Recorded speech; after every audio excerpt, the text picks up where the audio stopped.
राजकुमारी और नवयुवक। फिर सब कुछ उसी तरह हुआ। बेताल ने राजा विक्रमादित्य को एक नई कहानी सुनानी शुरू कर दी। कुसुमवती राज्य में प्रभावती नामक एक राजकुमारी रहती थी। उसके पिता का नाम सदाचार था। एक दिन राजकुमारी बाग में टहल रही थी। तभी एक युवक ने उसे देखा और उस पर मोहित हो गया। लेकिन जब वो युवक वहां से जाने लगा तो अचानक उसका सिर एक पेड़ से टकरा गया। वो वहीं बेसुध होकर गिर पड़ा। कुछ देर बाद दो ब्राह्मण पिता और पुत्र वहां से गुजरे। पिता का नाम क्रांतिदेव और पुत्र का नाम शांतिदेव था। तभी उन्होंने वहां एक युवक को बेहोश पड़ा देखा। जब उन लोगों ने युवक के मुख पर पानी के छींटे दिए तो वो उठ बैठा। तब पिता क्रांतिदेव ने पूछा, तुम कौन हो? वो युवक बोला, मेरा नाम भैरवदत्त है। पेड़ से टकराने के कारण मैं बेहोश हो गया था। इसके बाद क्रांतिदेव चला गया और शांतिदेव वहीं रुक गया। भैरव ने उसे राजकुमारी से प्यार हो जाने के बारे में बताया। शांतिदेव ने भैरव से कहा कि वो उसे उसका प्यार दिलाने में उसकी मदद करेगा। शांतिदेव ने अपने झोले में से एक गोली निकाली और उसे भैरव को देते हुए कहा, जब तुम इस गोली को मुंह में रखोगे तो लड़की बन जाओगे और जब इसे बाहर निकालोगे तो लड़का बन जाओगे। ये तुम्हारे काम आएगी। भैरव ने खुशी खुशी वो गोली ले ली। उस गोली को पाकर भैरव के मन में एक योजना आ गई। उसने शांतिदेव से कहा, हम दोनों वेश बदलकर महल में चलेंगे। मैं युवती बन जाऊंगा और तुम मेरे ससुर बन जाना। तुम राजा से कहना कि मैं तीर्थ पर जा रहा हूं, अतः चाहता हूं कि कुछ समय के लिए मेरी बहू आपकी बेटी के पास रहे। जब शांतिदेव ने बूढ़े का रूप धारण कर लिया तो भैरव एक युवती बन गया। फिर वे महल की ओर चल दिए।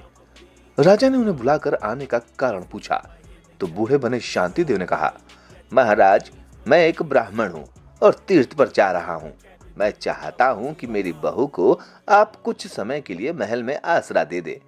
यह आपकी बेटी प्रभावती के साथ रह सकती है। राजा ने हामी भर दी। भैरव राजकुमारी की सखी बनकर महल में रहने लगा। एक दिन उसने सारी बात राजकुमारी प्रभावती को बता दी, जिसे सुनकर वो बहुत खुश हुई। इस तरह जब आसपास कोई न होता तो भैरव अपना रूप बदलकर लड़का बन जाता था। इस प्रकार समय बीतने लगा। उन दोनों ने आपस में गंधर्व विवाह कर लिया। एक दिन मंत्री के बेटे ने भैरव को युवती के रूप में देख लिया। वो उसे बहुत सुंदर लगी। वो उससे शादी करना चाहता था। अतः मंत्री के बेटे ने अपने मन की बात अपने पिता से कह दी। मंत्री राजा के पास गया और उसे सारी बात बताते हुए बोला, महाराज, आपकी बेटी के साथ एक बूढ़े की बहू रह रही है। काफी समय से उस आदमी का अता पता नहीं है। हो सकता है कि उसे रास्ते में कुछ हो गया हो। मेरा बेटा उस युवती को पसंद करने लगा है। अगर आप चाहें तो उस युवती का विवाह मेरे बेटे से करवा सकते हैं। इस तरह आपकी जिम्मेदारी पूरी हो जाएगी और मेरे बेटे को अपना प्यार मिल जाएगा। राजा ने सब कुछ ध्यानपूर्वक सुना। उसने कहा कि उस युवती के ससुर को तीर्थ से वापस आने दिया जाए। उसके बाद ही फैसला किया जाएगा कि मंत्री के बेटे से उसका विवाह हो सकता है या नहीं। जब बहुत समय तक वो बूढ़ा नहीं आया तो युवती का रूप धारण करने वाले भैरव को बुलाकर राजा ने कहा, तुम्हारे ससुर अभी तक वापस नहीं आए। मैं भी तुम्हारे पिता की तरह हूं। मैं चाहता हूं कि तुम मंत्री के बेटे से विवाह कर लो। वो तुम्हें पसंद करता है। अब भैरव कुछ नहीं कर सकता था। वो उसी रूप में महल से भाग गया। जब काफी समय बीत गया तो शांतिदेव ने सोचा कि भैरव के बारे में पता लगाकर आना चाहिए। वो बूढ़े का रूप धारण करके महल में जाने की बात सोचने लगा।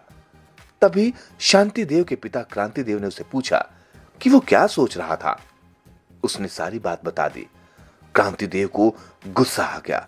वे डपट कर बोले, तुम्हें उसे वो गोली नहीं देनी चाहिए थी। वो इसका गलत इस्तेमाल भी कर सकता है। फिर उन्होंने शांतिदेव से कहा कि वो हालात का पता करे।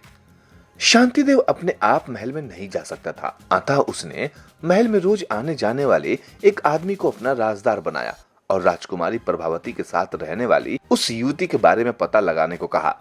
उस आदमी ने उसे बताया कि वो युवती कुछ समय पहले अचानक महल से भाग गई थी।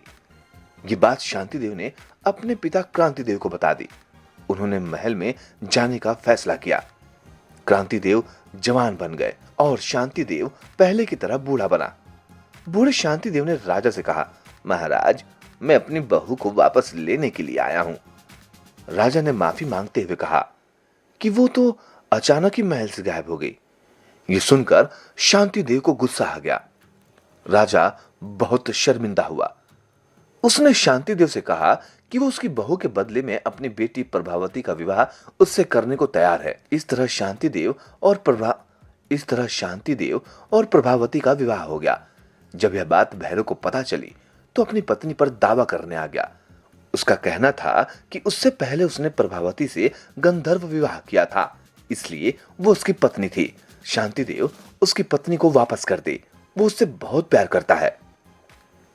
ये कहानी सुनाकर बेताल ने कहा, बता राजा विक्रम, राजकुमारी प्रभावती का पति कौन है, शांति देव या भैरव? अगर तू नहीं बोला तो मैं तेरे सिर के टुकड़े टुकड़े कर दूंगा। राजा विक्रमादित्य ने जवाब दिया, बेताल, भैरव ने प्रभावती से गंधर्व विवाह किया था, जबकि शांति देव के साथ उसका विवाह सबके सामने अग्नि को साक्षी मानकर हुआ। इसलिए शांति देव ही राजकुमारी प्रभावती का असली पति कहलाएगा। राजा विक्रमादित्य की बात सुनकर बेताल संतुष्ट हो गया और बोला, विक्रम, बिल्कुल सही उत्तर दिया तुमने। तू सचमुच एक बुद्धिमान और न्यायी राजा है, लेकिन तू बोला इसलिए मैं वापस चला।